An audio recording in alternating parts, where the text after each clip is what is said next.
La Tunisie veut couvrir 70% de ses besoins en médicaments grâce à l'industrie locale.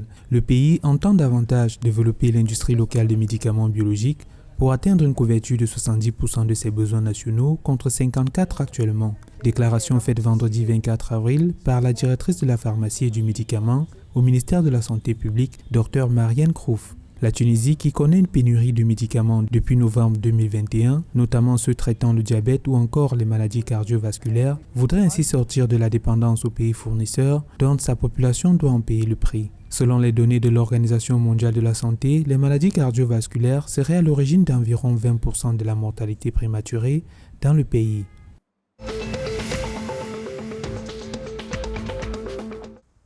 Au Maroc, à la fin 2019, on dénombrait 431 811 entreprises opérant dans les secteurs marchands non agricoles et non financiers selon l'Observatoire marocain de la très petite et moyenne entreprise OMT-PME, des entreprises qui permettent la floraison de l'économie marocaine avec plus de 3 147 450 employés pour un chiffre d'affaires cumulé global d'environ 1 700 milliards de dirhams, dont 300 milliards à l'export. Des chiffres qui démontrent de l'importance de ce secteur de l'économie sur les échanges commerciaux, mais davantage sur l'essor économique du pays. Selon l'OMTPE, ces chiffres seront à la hausse au regard de l'évolution des activités et de l'expansion du secteur.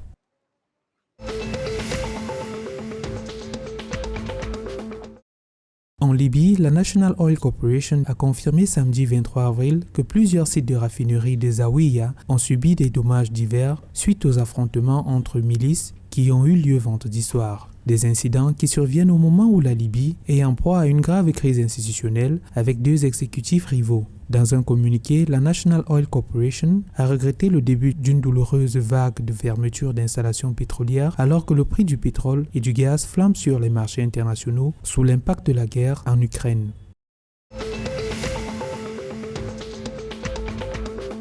En Égypte, le grand cheikh d'Azar au Caire, Ahmed Al-Tayeb, s'est dit opposé à la construction des mosquées à côté des églises. Selon le leader religieux, la construction d'une mosquée en face d'une église restreint les chrétiens et leur fait du tort, car elle encourage le harcèlement. Ahmed Al-Tayeb a déclaré qu'Al-Azhar chérit les relations entre les Égyptiens, les musulmans et les chrétiens, qui découlent de la bonne compréhension de la religion.